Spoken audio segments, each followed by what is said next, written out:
So let's consider the facts here. Our mouth is a naturally wet environment. We know that our enamel contains approximately 4% of water and dentin approximately 15% of water. Traditional resin-based sealants are hydrophobic. We know that they have bis-GMA and other hydrophobic monomers that repel water. And because of this, you have to have an absolutely dry environment for the sealant to be effective. This is not convenient in the mouth. So for those of you who place sealants on a regular basis, or, for me, I worked in a school program where all we did was place sealants. I can tell you, when you have a child in your chair after lunch, the last thing they're going to do is stay still, and that compromises my ability to keep the surface dry. Embrace WetBond is a hydrophilic sealant, right? It forms a positive association with water. In fact, it is activated by the moisture that is always present in the mouth. So what does this mean? It means that you do not have to have a completely dry tooth surface in order for this sealant to be effective. Embrace WetBond integrates with the tooth. It helps to create a margin-free interface between the resin and the tooth structure, which eliminates micro leakage, and it results in a longer lasting sealant. So you actually have to have a moist tooth structure in order for this sealant to work. And that should be great news to everyone who's always felt like they needed 5 or 6 arms to place a sealant.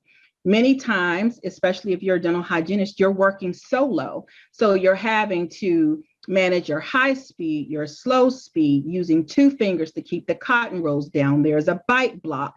You're trying to dry it and, spray water and hold the curing light. It's like you almost feel like an octopus.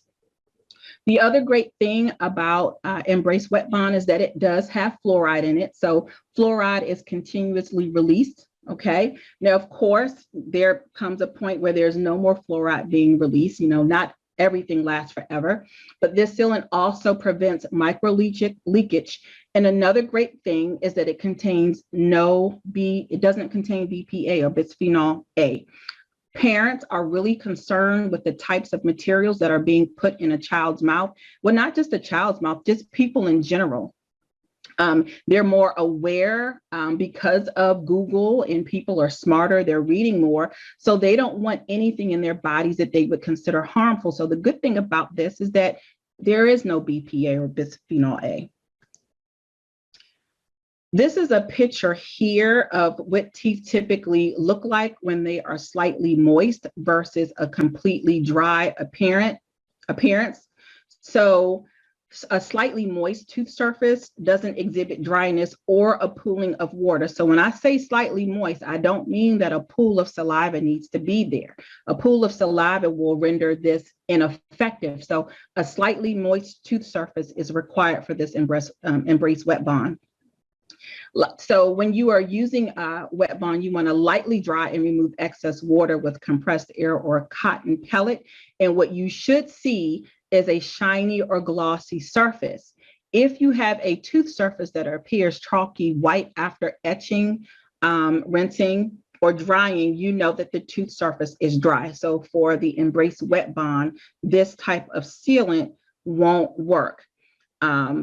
The great thing about this is that you don't have to worry about this sealant negatively interacting with the oral environment. Our oral environment is wet, so you want a material that will react with it positively. So what do our clinical outcomes say? Embrace showed consistently more intimate marginal adaptation than Clinpro and fissures of the same approximate width and depth. We know that it integrates with the tooth. It creates a margin-free interface, again, between the resin and the tooth structure. And that's really, really important because you never want micro leakage. With that micro leakage, it can actually impact the integrity of the sealant. And what we want is sealants that last a long time.